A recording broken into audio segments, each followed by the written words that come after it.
Baden? Baden. Karina. All right, one more time. Yeah. I'm standing behind this podium, looking at this clock that's on the wall and this front door. It's the first day of my very first shift. I had just been hired to work as a hostess at the one and only Chili's in my small hometown of Lake Jackson, Texas. I was 16 years old. I'm half Colombian and I'm half Cajun, so I'm very much cut from a social cloth. I love people. And I think right away when I get this job that I'm not going to be like other hostesses. I'm going to be genuine. Every person that walks through that door is going to feel like the most important person in the room. And it works, and it's amazing. I have all these beautiful moments.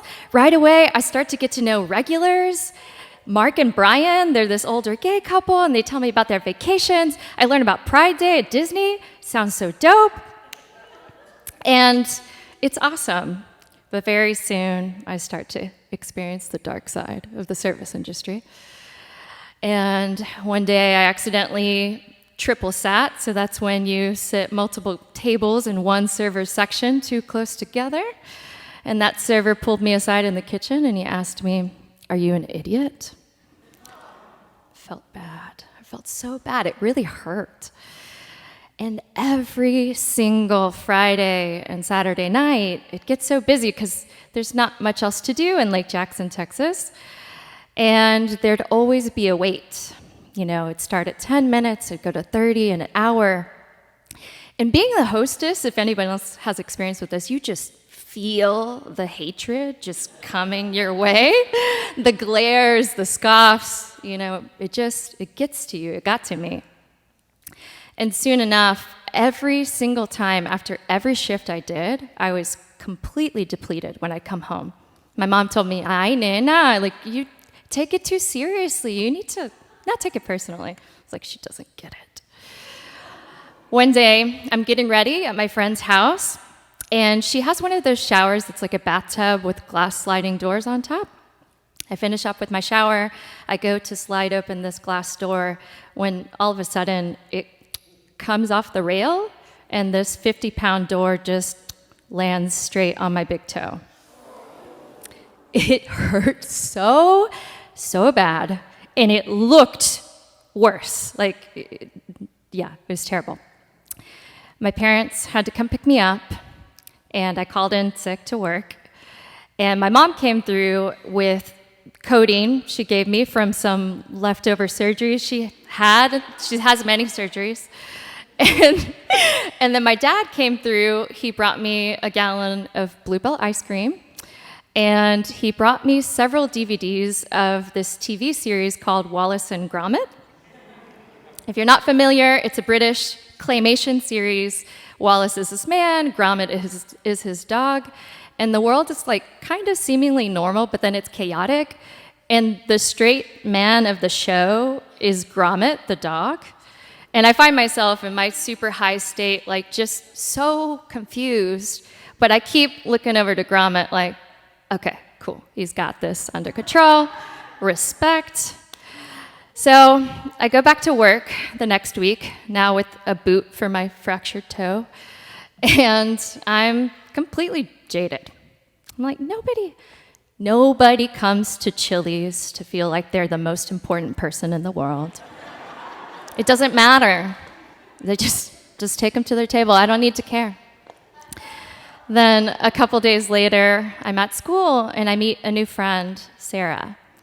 And she says, "Hey, you work at Chili's, right?" And I was like, "Yeah."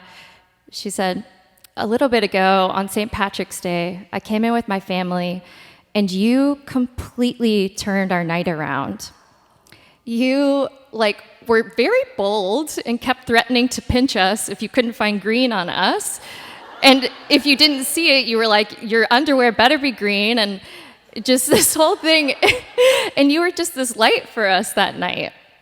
And that was enough for me to be like, okay, you know what? I'm going to care because that's what I do. I'm not a robot. So I go back to doing work how I like to do it. A Friday night rolls around, and again, it gets busy. Again, the wait starts, 10 minutes, 30, hour 20. This woman comes in with her family, and they put their name on the list. I can tell this woman is already so angry, so frustrated, and I feel it all, and it feels like it's all my fault. And she keeps coming back, asking and asking. And I just feel so, nervous about her. My manager grabs me in a moment, and he pulls me back, and he says, a customer's been complaining that you're flirting with other customers in front of everyone. I said, oh my God, who? This woman, of course. I said, who did she say I was flirting with? And he points to these two handsome gentlemen, Mark and Brian, my gay besties. I was like, they look way too good to be straight men. Like, she knew. And that's when it clicked for me. This isn't about me. Like, this is her stuff. And I thought about Gromit in that moment, just kind of this self-knowing presence of this dog. Like, he's not swayed by this chaos that's happening around him. And I do still want to care. I don't want my spirit to get crushed by anyone anytime they're in a bad mood, like my toe got crushed by that door. But I do want to care, and I do, if you want to, come into this Chili's in Lake Jackson, Texas, and feel like you're the most important person in the room, then I got you.